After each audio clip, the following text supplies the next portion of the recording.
ഇത് ഒരാൾ മരിക്കുമ്പോൾ മാത്രമേ ഈ ഒരു ബഹളമുള്ളൂ. അത് കഴിയുമ്പോൾ എല്ലാം ശാന്തതയാവും. 4 മണിക്കൊന്നും എണീക്കുമ്പോൾ അതുപോലെ എണീക്കും. പക്ഷെ അയാൾ അന്നേരം ഒക്കെ ഇത് പറക്കാൻ പോകുന്ന ദിവസം ഞാൻ കണ്ടു. ദാരുണമായ ഒരു അപകടമാണ് സംഭവിച്ചിട്ടുള്ളത്. അതിനകത്ത് വനംവകുപ്പ് നിസ്സഹായരാണ്. കാരണം വന്യജീവികളെല്ലാം കാടിന് വെളിയിലേക്ക് വരുന്നൊരു സാഹചര്യമുണ്ട്. ആ മരിച്ച മനുഷ്യനോടുള്ള ആദരാഞ്ജലികളും അങ്ങേയറ്റത്തെ ബഹുമാനത്തോടും കൂടിയാണ് സംസാരിക്കുന്നത്. ശക്തമാക്കാൻ വേണ്ടി നമുക്ക് ഡിവിഷൻ എമർജൻസി ഓപ്പറേഷൻ സെന്റർ എന്ന് പറഞ്ഞിട്ട് 24 മണിക്കൂറും പ്രവർത്തിക്കുന്ന ഒരു സംഗതി ഉണ്ട്. ഇപ്പൊ അവിടെ ഒരു സംഭവം ഉണ്ടായി. നാളെ ഞങ്ങൾക്ക് ഒരാൾക്ക് എന്തോ ഉണ്ടാവും. നാളത്തെ സിറ്റുവേഷൻ ആർക്കും പറയാൻ പറ്റില്ല.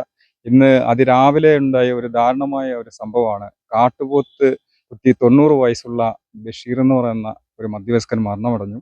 അപ്പോൾ അതിനെപ്പറ്റി അന്വേഷിച്ച് വന്നപ്പോഴാണ് ഈ കാട്ടുപോത്തുകൾ വരുന്ന ഈ ഒരു ഫോറസ്റ്റിന്റെ അരിയിലാണ് നമ്മൾ നിൽക്കുന്നത്. ഇതുവഴിയാണ് ഈ കാട്ടുപോത്തുകൾ ഇറങ്ങി വരുന്നത്. ഒപ്പം തന്നെ ആനയുടെ ശല്യവും ഉണ്ട്. ഇവിടെ ഒരുപാട് വീടുകളുണ്ട്. ഈ വീടുകളുടെയൊക്കെ അരികിൽ താമസിക്കുന്നവരൊക്കെ വളരെ ഭയപ്പാടിലാണ് ഈ ഒരു സ്ഥലത്ത് താമസിക്കുന്നത്. അപ്പോൾ അവരോടൊക്കെ നമുക്ക് എന്താണെന്ന് ചോദിക്കാം.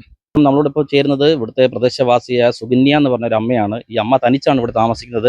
ഈ അമ്മ നിരവധി തവണ കാട്ടുപോത്തിനെയും അതുപോലെ തന്നെ വന്യമൃഗങ്ങളെയും കണ്ടതായിട്ടാണ് പറയുന്നത്. നമസ്കാരം അമ്മേ. അമ്മ ഈ ഇന്നത്തെ ഈ സംഭവം അറിഞ്ഞായിരുന്നു? രാവിലെ അറിഞ്ഞായിരുന്നു. കാട്ടുപോത്തും അതുപോലെ വന്യമൃഗങ്ങളൊക്കെ ഇവിടെ ഇറങ്ങാറുണ്ട്? ഉണ്ട്. എന്നും കാണാറുണ്ട്. രാത്രിയൊക്കെ സൗണ്ട് കേട്ട് ജനലിലോർന്ന് നോക്കിയാൽ കാണാം. പിന്നെ ഞാൻ ഈ മുറ്റത്ത് നിൽക്കുമായിരുന്നു. ഞാനും മുറ്റത്തുണ്ടായിരുന്നു. ഞാൻ ഓടെയാണ് ചെയ്തത്. അതുകൊണ്ട് രക്ഷപ്പെട്ട്. കാട്ടുപോത്തിനെ നേർക്ക് നേരെ കണ്ട്. അത് ഞങ്ങളുടെ വീട്ടിന്റെ പിറക്കെ കൂടെ വന്ന് ഫ്രണ്ടിൽ വരും. ഫ്രണ്ടിൽ കൂടെ വന്ന് ഒരു പ്ലാവ് നിൽപ്പുണ്ട്. ആ പ്ലാവിന്റെ മുട്ടിൽ കൂടെയാണ് താഴോട്ട് ഇറങ്ങി പോകുന്നത്. അതെ, ഇതുവഴിയാണ് പോകുന്നത്. തിരിച്ച് രാവിലെ 6 മണി 5:30 ആകുമ്പോൾ തിരിച്ചും കയറിപ്പോവും. തിരിച്ചും വനത്തിലോട്ട് കയറിപ്പോവും. എന്നും കാണാറുണ്ട്. മിക്ക ദിവസം പിന്നെ ഒരു ഭയപ്പാടിലാണ് ഈ കാട്ടുപോത്തിനെ കണ്ടത് അല്ലേ? അതെ, ഭയപ്പാടിലാണ്. അതിദാരുണമായ ഭയങ്കരമായ ഒരു സംഭവമായി പോയി. ഇത് ഒരാൾ മരിക്കുമ്പോൾ മാത്രമേ ഈ ഒരു ബഹളമുള്ളൂ. അത് കഴിയുമ്പോൾ എല്ലാം ശാന്തതയാവും. നമുക്കിവിടെ ജീവിക്കാൻ വയ്യ. ഫോറസ്റ്റിന്റെ ഫോറസ്റ്റുകാർ നമുക്ക് സപ്പോർട്ടുണ്ട്. ഫുൾ സപ്പോർട്ടുണ്ട് നമുക്ക്. എന്ത് ആവശ്യത്തിന് വിളിച്ചാലും അവർ ഏത് പാതിരാത്രി ആയാലും അവർ വരുന്നുണ്ട്. ആനയെ വരട്ടി ഓടിക്കുന്നുണ്ട്. ആന ഇറങ്ങുന്നുണ്ട്. അതിനെ വരട്ടി ഓടിക്കുകയും എല്ലാം ഒരു സപ്പോർട്ടുണ്ട് നമുക്ക്. ഫോറസ്റ്റിനോട് ചേർന്നാണ് ഈ ജനവാസ മേഖല അല്ലേ? ഏകദേശം എത്ര കുടുംബങ്ങൾ കാണും ഇവിടെ താമസം? 19-60 കുടുംബങ്ങൾ കാണും. അമ്മ തനിച്ചുള്ള താമസമായത് പേടിയിലാണ്. സന്ധ്യയായി കതവടച്ചാൽ പിന്നെ തുറക്കാറില്ല. നേരം വെളുത്തേ തുറക്കൂ. ഇവിടെ പ്രായം ചെന്നവര് മാത്രമല്ല, വിദ്യാർത്ഥികളും ഒരുപാട് പേരുണ്ട്. അതുപോലെ തന്നെ കൊച്ചുകുട്ടികളും ഒക്കെ ഉണ്ട്. നമ്മളിവിടെ ഇപ്പം +2 മോളെ പഠിക്കുവാണ്. ഇപ്പൊ മോള് ഇതിനു മുമ്പ് ഈ വന്യമൃഗങ്ങളെ കണ്ടിട്ടുണ്ടോ? ഞാൻ പോത്തിനെ കാണാറുണ്ട്. ഞാൻ പോത്തിനെ രാത്രിയിലൊക്കെ ആവുമ്പോ പോത്ത് മുറ്റത്തൊക്കെ വന്ന് നിൽക്കുന്നത് ഞാൻ കാണാറുണ്ട്. കാണുമ്പോ നമുക്കൊരു ഭയപ്പാട്. ഭയങ്കര പേടിയാണ് പോത്തിനെ.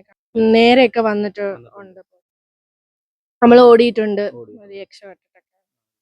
രാവിലെ ഒക്കെ കാണാറുണ്ടോ? രാവിലെ ഒക്കെ കാണാറുണ്ട്. ഞാൻ സ്കൂളിൽ പോകാൻ എണീക്കാൻ നേരവും കാണാറൊക്കെ ഉണ്ട് പോത്തിനെ. സ്കൂളിൽ പോകാൻ നേരമൊക്കെ ഭയങ്കര ബുദ്ധിമുട്ടാ പോത്ത് അവിടെ നിൽക്കുമ്പോഴായാലും. കാട്ടുപോത്ത് മാത്രമേ ഉള്ളതോ ആനയുടെ അങ്ങനെ ശല്യം? ആനയും ഉണ്ട്. ആനയും രാത്രിയില് ഒരു ദിവസം 12 മണിക്കൊക്കെ ആനയും വന്നിട്ടുണ്ട്. ആന ഇവിടെ ഇറങ്ങിയിട്ടുണ്ട്. സ്ഥിരമായിട്ട് എപ്പോഴും ആന വരാറുണ്ട്. നമുക്ക് ഫോറസ്റ്റ് അധികാരികളോടും പിന്നെ ബന്ധപ്പെട്ട അധികാരികളോടും നമുക്ക് എന്താണ് പറയാനുള്ളത്? നമ്മുടെ ജീവിതം സുരക്ഷിതമാക്കാൻ അവർ നോക്കുക. അതിദാരുണമായ ഒരു മരണമാണ് ഇന്ന് ഇപ്പൊ രാവിലെ കുളത്തൂപ്പുഴ സംഭവിച്ചത്.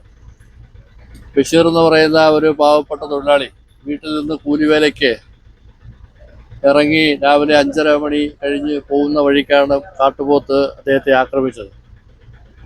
കാട്ടുപോത്തിന്റെ ആക്രമണത്താൽ നെഞ്ചും കഴുത്തും എല്ലാം പുള്ളിയുടെ തകർന്നു പോയിട്ടുണ്ട്. ഞങ്ങൾ നേരിട്ട് ബോഡി കണ്ടു.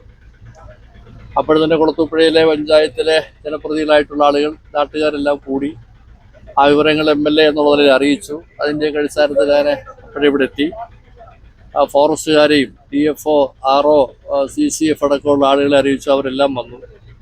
അതിനുശേഷം ഇപ്പോൾ ഉണ്ടാക്കിയ ധാരണ തുടർന്ന് ഇത്തരത്തിലുള്ള ആക്രമണം ഉണ്ടാവാതിരിക്കാൻ നല്ലതുപോലെ വന്യജീവി സംരക്ഷിക്കുന്നതിനാവശ്യമായിട്ടുള്ള തീരുമാനം എടുക്കാൻ സംഭവിച്ചിട്ടുണ്ട്. അതിന് ഫെൻസിങ്ങും കിടങ്ങ് തുടങ്ങിയിട്ടുള്ള ആവശ്യമായ വന്യമൃഗങ്ങളെ തടയാനാവശ്യമായ മാർഗങ്ങൾ സ്വീകരിക്കാമെന്ന് ഫോറസ്റ്റ് സമ്മതിച്ചിട്ടുണ്ട്. ഇപ്പം മരണപ്പെട്ട കുടുംബത്തിന് സർക്കാരിൻ്റെ ഒരു ഫോറസ്റ്റിൻ്റെ 10 ലക്ഷവും ഡിസാസ്റ്റർ മാനേജ്മെൻറ്റിൻ്റെ 4 ലക്ഷം കൂടെ ചേർന്ന് 14 ലക്ഷം രൂപയാണ് ഇപ്പോൾ അത് കൊടുക്കുന്നത്. അത് കൂടാതെ ആ കുടുംബത്തിൽ 5 മക്കളാണുള്ളത്. ഇവർക്ക് അപ്പോൾ അവരെല്ലാം ഉള്ളത് കൊണ്ട് അവർക്ക് കുറച്ചും കൂടി സഹായം കിട്ടാൻ ആവശ്യമായ നടപടി സ്വീകരിക്കണമെന്ന് ഫോറസ്റ്റിനോട് ആവശ്യപ്പെട്ടിട്ടുണ്ട്. അതുകൂടാതെ RDOയോട് സർക്കാരിൻ്റെ മറ്റു വല്ല സഹായങ്ങളും കൊടുക്കാൻ കഴിയുന്ന തരത്തിൽ മാക്സിമം ഏതെല്ലാം സഹായങ്ങളുണ്ടോ അതെല്ലാം കൊടുക്കണമെന്ന് ആവശ്യപ്പെട്ടിട്ടുണ്ട്.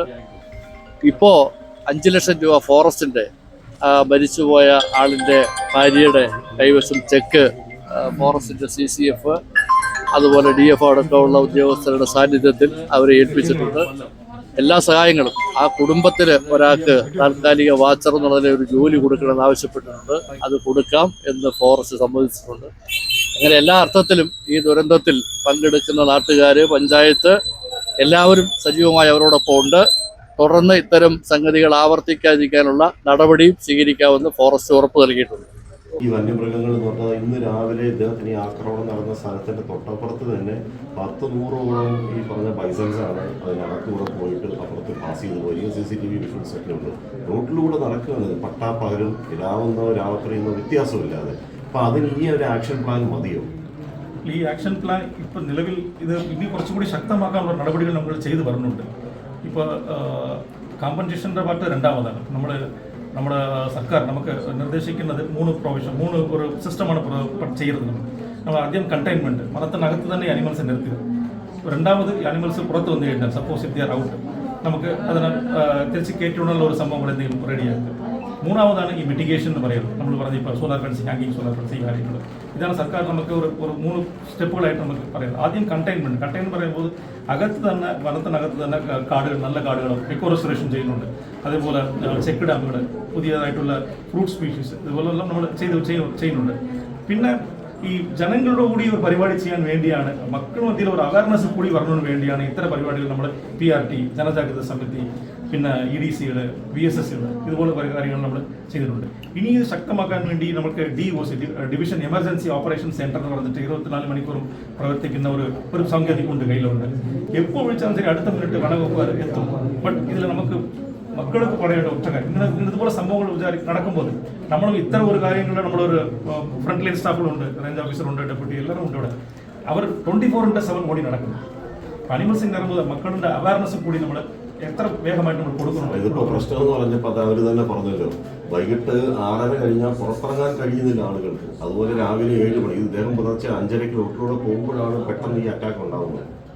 അപ്പോൾ ഈ 2023 ഇങ്ങനെ ഒരു കാട്ടുപോത്തിന്റെ സംഭവം നമുക്ക് പുനലൂർ അഞ്ചൽ ഭാഗത്തിൽ നടന്നത്. എന്തിനാണ് CCF എന്നാണ് 2023 പിന്നെ അത് കഴിഞ്ഞിട്ട് കാട്ടുപോത്തിന്റെ സംഭവം 2023 അഞ്ചലിൽ സംഭവിച്ചു. പിന്നെ അത് കഴിഞ്ഞിട്ടാണ് ഇപ്പോഴാണ് ഈ കാട്ടുപോത്തിന്റെ സംഭവം. ഇന്ന് നമ്മൾ അത് നമുക്ക് എന്താ പറയുക, ഇതുവരെയും 100% അസെപ്റ്റ് ചെയ്തില്ല ഇങ്ങനെ ഒരു സംഭവം നടന്നത്. കഴിഞ്ഞ 3 കൊല്ലമായിട്ട് ഒരു കണ്ടെയ്ൻമെന്റ് സ്റ്റേജിലാണ് കാട്ടുപോത്ത് നമ്മൾ വെച്ചിരുന്നത്. ഇടയ്ക്ക് വന്നി വന്നു, ആനയുടെ ശല്യങ്ങളുണ്ട്. ഇത് നമ്മൾ വന്നാലും ശരി അടുത്ത മിനിറ്റ് നമ്മൾ പറഞ്ഞ RRTകളും PRTകളും അവിടെ എത്തി അനിമൽസ് അകത്ത് കയറ്റുന്നുണ്ട്. ഇത് സംഭവം ഈ 3 കൊല്ലം കഴിഞ്ഞാണ് ഇങ്ങനെ ഒരു സംഭവം നടന്നിട്ടുള്ളത്. ഇതിനെക്കുറിച്ച് ഒരു വിശദീകരമായ ഒരു അന്വേഷണങ്ങൾ ചെയ്തിട്ട് എത്ര കൂടി ഈ ഭാഗങ്ങളിൽ ഞങ്ങൾ ഈ കാര്യം ശക്തപ്പെടുത്താൻ പറ്റുമോ, അല്ലെങ്കിൽ മിറ്റിഗേഷൻ കാര്യങ്ങൾ ശക്തപ്പെടുത്താൻ പറ്റുമോ, ആ കാര്യങ്ങൾ സർക്കാരിൻ്റെ ഒരു ഹെൽപ്പോട് കൂടി നമ്മൾ മുന്നോട്ട് കൊണ്ടുപോകും. ദാരുണമായ ഒരു അപകടമാണ് സംഭവിച്ചിട്ടുള്ളത്. അതിനകത്ത് വനംവകുപ്പ് നിസ്സഹായരാണ്. കാരണം വന്യജീവികളെല്ലാം കാടിന് വെളിയിലേക്ക് വരുന്നൊരു സാഹചര്യമുണ്ട്. ആ മരിച്ച മനുഷ്യനോടുള്ള ആദരാഞ്ജലികളും അങ്ങേയറ്റത്തെ ബഹുമാനത്തോടും കൂടിയാണ് സംസാരിക്കുന്നത്. ഒരു ജീവൻ നഷ്ടപ്പെട്ടു പോയത് വലിയ നഷ്ടം തന്നെയാണ്. അതിന് വനംവകുപ്പും ഖേദിക്കുന്നു. ഇനി നമുക്കിതിനകത്ത് സംവിധാനം ചെയ്യാനുള്ളത് കുളത്തൂപ്പുഴ നമ്മുടെ ഫോറസ്റ്റ് മ്യൂസിയത്തിൻ്റെ മുന്നിൽ നിന്ന് 16 ഏക്കർ അപ്പൂപ്പൻകാവ് വഴി നമുക്ക് KLD ബോർഡിൽ മുട്ടുന്ന, മരുതിമൂടി ചതുപ്പിൽ മുട്ടുന്ന ഒരു സോളാർ ഫെൻസിങ്. അത് ഹൈബ്രിഡാണ്. അത് ഹാങ്ങിങ് ഫെൻസിങ്ങുമാണ്, നോർമൽ ഫെൻസിങ് രണ്ടും കൂടെ ചേർന്നിട്ടാണ് അത് വരുന്നത്. അത് ഫലപ്രദമായിരിക്കും. അപ്പോൾ ആ സോളാർ ഫെൻസിങ്ങിൻ്റെ നടപടിക്രമം തുടങ്ങി, അതിൻ്റെ വർക്ക് തുടങ്ങിയിട്ടുണ്ട്. അപ്പോൾ അത് ഏകദേശം ഒരു 8-ാം തീയതി ആകുമ്പോഴത്തേന് ഏകദേശം ഒരു 1 കിലോമീറ്റർ കഴിയും. അപ്പോൾ 9-ാം തീയതി നമ്മൾ അവിടുത്തെ എലിഫൻറ്റ് ഡ്രൈവ് അതുപോലെ അനിമൽ ഡ്രൈവ് വെച്ചിരിക്കുകയാണ്. അപ്പോൾ ഈ വെളിയിലിറങ്ങിയിട്ടുള്ള മുഴുവൻ കാട്ടുപോത്തിനെയും ആനയെയും നമ്മുടെ ഫോറസ്റ്റ് ഉദ്യോഗസ്ഥർ, അതുപോലെ വനസംരക്ഷണ സമിതി, അതുപോലെ അവിടുത്തെ റെസിഡൻസ് അസോസിയേഷൻ, 16 ഏക്കറിലെ റെസിഡൻസ് അസോസിയേഷൻ്റെ ഒക്കെ നേതൃത്വത്തിൽ നമ്മൾ കംപ്ലീറ്റ് വന്യജീവികളെയും ഓഗസ്റ്റ് മാസം 9-ാം തീയതി രാവിലെ 9 മണിക്ക് ഈ കംപ്ലീറ്റ് ജീവികളെയും ഡ്രൈവ് ചെയ്ത് നമ്മൾ ഈ ആറ്റിനക്കരെ ഈ ഫെൻസിങ്ങിന് വെളിയിലാക്കാനുള്ള നടപടിക്രമം നമ്മൾ ആലോചിച്ചിട്ടുണ്ട്. അതിന് ബഹുമാനപ്പെട്ട റേഞ്ച് ഓഫീസറും DFO എല്ലാം നമുക്ക് അനുവാദം തന്നിട്ടുണ്ട്. അപ്പോൾ അത് വരുന്നതോട് കൂടി നമ്മുടെ ഈ കുളത്തൂപ്പുഴ 16 ഏക്കർ അതുപോലെ തന്നെ അയ്യമ്പിള്ള വളവ് ഭാഗത്തുള്ള വന്യമൃഗ ശല്യത്തിന് അല്ലെ വന്യമൃഗത്തിൻ്റെ ആ ഒരു എൻട്രിക്ക് ശമനം ഉണ്ടാകും. അത് ഫലപ്രദമാകും. പിന്നീട് ഈ ആനക്കടങ്ങ് പോലെയുള്ള സംവിധാനം കൂടി ഉണ്ടെങ്കിൽ അത് കൂടുതൽ ഫലപ്രദമാണ്. അതിനെക്കുറിച്ച് വനംവകുപ്പ് ആലോചിക്കുന്നുണ്ട്. ദീർഘകാലമായി വന്യമൃഗങ്ങളുടെ ശല്യം കുളത്തൂപ്പുഴ ടൗണും പരിസര പ്രദേശമായിട്ട് ഉണ്ടാവുന്നുണ്ട്. ഇതുവരെ ഒരു ജീവൻ ഈ കാട്ടുമൃഗങ്ങൾ അപഹരിച്ചിട്ടില്ല എന്നുള്ള ധൈര്യത്തിലാണ് ഫോറസ്റ്റ് ഓഫീസേഴ്സ് നടന്നത്. ഇന്നിപ്പോൾ അങ്ങനൊരു ജീവനും നഷ്ടപ്പെട്ടിരിക്കുന്നു. അപ്പോൾ ഞാൻ ഈ നാട്ടുകാരൻ അല്ലെങ്കിൽ ഞാനൊരു പൊതുപ്രവർത്തകൻ എന്നുള്ള നിലയ്ക്ക് നമുക്ക് വളരെ വേണ്ടപ്പെട്ട വ്യക്തിയാണ് മരിച്ചതും. ആ വീട്ടുകാരും ഈ നാട്ടുകാരുമായിട്ട് നമുക്ക് അഭേദ്യമായ ബന്ധമുണ്ട്. അപ്പോൾ ഇതിനൊരു ശാശ്വതമായ പരിഹാരം ഫോറസ്റ്റ് ഡിപ്പാർട്ട്മെൻറ്റിൻ്റെ ഭാഗത്തുനിന്നും ഉണ്ടാവുന്നില്ല. വന്യമൃഗങ്ങളെ തടയാനുള്ളൊരു സംവിധാനമായിട്ട് ഇന്ന് വരെ ഒരു ഫോറസ്റ്റ് ഉദ്യോഗസ്ഥനോ ഒരു ഗാർഡോ പോലും ഉണ്ടായിട്ടില്ല. ഇങ്ങനെ പോയി ഇതുകൊണ്ട് അവിടെ കയറി, ഇതുകൊണ്ട് ആ തെങ്ങിൻ്റെ ചോട്ടിൽ കയറിയിട്ട് നേരെ അങ്ങ് പോവുക. അവർ കാൽപ്പാട് കിടക്കണം. രാത്രി ഒരു 8:30 ആയപ്പോഴത്തേനും ഇവിടെ കയറിയെന്നാണ് അവർ പറയുന്നത്. പക്ഷെ നമ്മളെ സാധാരണ വിളിച്ചങ്ങനെ പോകും. ഈ മുട്ടങ്ങൾ ഇത് RTLൻ്റെ ഫോട്ടോസുകളാണ്.